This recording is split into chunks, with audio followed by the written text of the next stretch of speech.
दूर एक बड़े से जंगल में रानी चिड़िया एक गरीब भिखारन चिड़िया थी। वो हमेशा यहाँ वहाँ बैठकर भीख मांगा करती थी। मुझ गरीब चिड़िया को कुछ दे दो भैया, तुम्हारा भी भला होगा। दीदी, मुझ गरीब भिखारन चिड़िया को कुछ दे दो, तुम्हारा घर धन से भर जाएगा। भीख में रानी चिड़िया को जो कुछ भी मिलता था उससे वो अपना पेट पालती थी। एक दिन जब रानी चिड़िया भीख मांग रही थी तभी उसे एक चिड़िया के बच्चे की रोने की आवाज़ सुनाई देती है। अरे, ये आवाज़ कहाँ से आ रही है? किसका बच्चा रो रहा है? जब ही रानी चिड़िया की नज़र दरख्त के पास खड़ी रोती हुई एक बच्ची पर पड़ती है। ये कौन है? यहाँ तो कोई आसपास दिखाई नहीं दे रहा। लगता है बच्ची को किसी ने जानबूझकर यहाँ छोड़ दिया है। मैं यहाँ इस मासूम बच्ची को अकेला छोड़कर नहीं जा सकती। थोड़ी देर यहाँ इंतज़ार कर लेती हूँ। अगर कोई इसे लेने नहीं आया तो मैं ही इसे ले जाकर पालूंगी।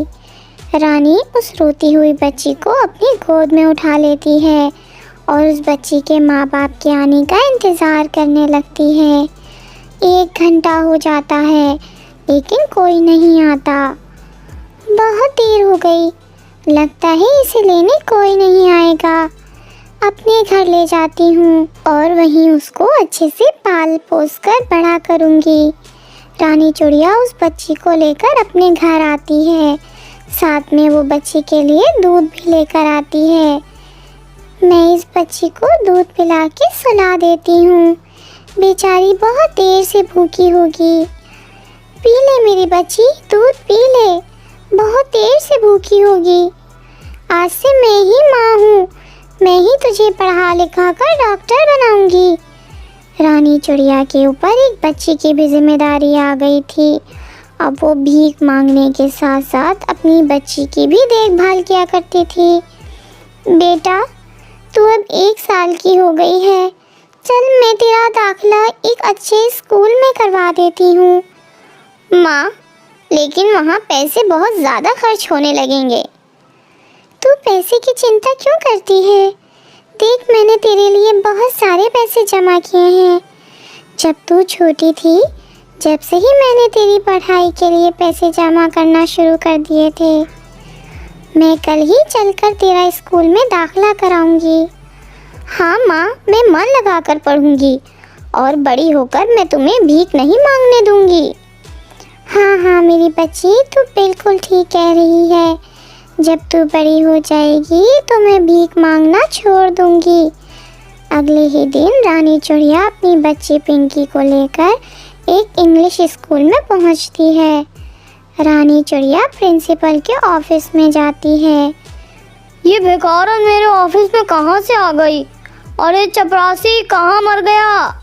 जल्दी इस भिखारन को यहाँ से निकालो। इसके पास से बहुत बदबू आ रही है, मुझसे बर्दाश्त नहीं हो रही है।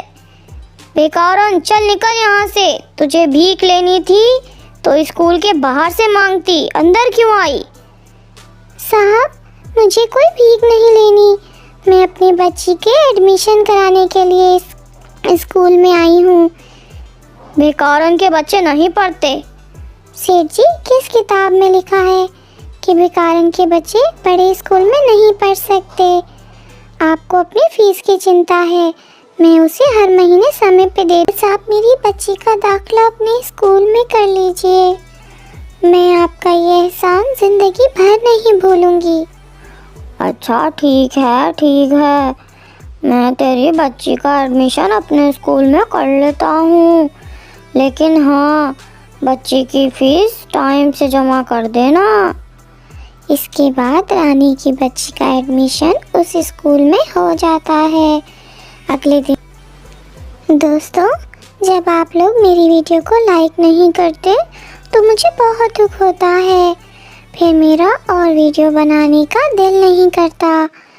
मेरी वीडियो को लाइक करें और चैनल को सब्सक्राइब करें ताकि मैं और अच्छी वीडियोस बनाऊं आप लोगों के लिए। रानी चिड़िया की बेटी पिंकी स्कूल जाती है तो कुछ पक्षी पिंकी से कहते हैं, देखो इस स्कूल में बेकार रंग की बच्ची भी आई है।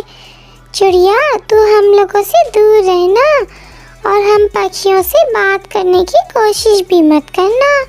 हम रईस पक्षियों के बच्चे हैं, तुम्हारी तरह बेकार रंग के बच्चे नहीं हैं।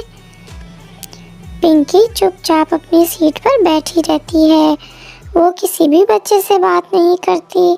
छुट्टी के बाद जब वो अपने घर आती है तो पिंकी चिड़िया अपनी माँ से कहती है, माँ मुझे कल से स्कूल नहीं जाना। सारे बच्चे मुझे चिढ़ा रहे थे बेकारन की बच्ची बोलकर। मुझे बहुत शर्म आती है। सबकी बातें सुनकर सब मेरा मजाक बनाते हैं। माँ तुम भीख मांगना क्यों नहीं छोड़ देती? मेरी बच्ची मैं कैसे भीख मांगना छोड़ दूँ? मेरे पास कोई दूसरा रास्ता भी तो नहीं है। जब तू बड़ी हो जाएगी, पढ़ लिख कर कुछ बन जाएगी, तब मैं भीख मांगना छोड़ दूँगी। तू किसी की बातों पर ध्यान मत दिया कर, तू सिर्फ अपनी पढ़ाई पर अपना ध्यान दे।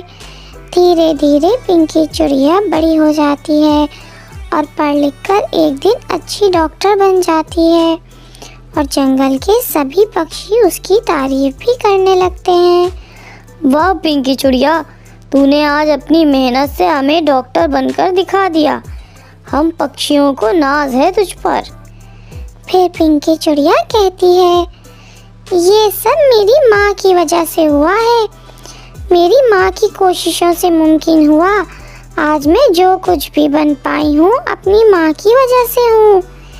पिंकी की बातें सुनकर रानी की आंखों से खुशी के आंसू निकल जाते हैं। कुछ ही वक्त में पिंकी चिड़िया दिन रात एक करके अपनी मेहनत और लगन से इतनी ज़्यादा तरक्की कर लेती है कि वो अपनी माँ के लिए एक बड़ा घर और महंगी गाड़ी भी खरीद लेती है और जंगल के गरीब पक्षियों के इलाज के लिए एक बड़ा अस्पताल बनाती है जहाँ सबका मुफ्त इलाज होता है। और फिर माँ बेटी आराम से अपनी ज़िंदगी गुजारने लगती हैं। पिंकी चिड़िया के डॉक्टर बन जाने के बाद रानी चिड़िया भीख मांगना छोड़ देती है और अपनी बेटी के साथ खुशी खुशी अपना जीवन बिताने लगती है। दोस्तों आपको पता है तो हमें कमेंट्स में ज़रूर बताएं कि पिंकी को घर लाकर रानी चिड़िया ने उसे क्या पिलाया था। और अगर आपको वीडियो पसंद आए तो चैनल को सब्सक्राइब और वीडियो को लाइक और शेयर करें अपने दोस्तों के साथ।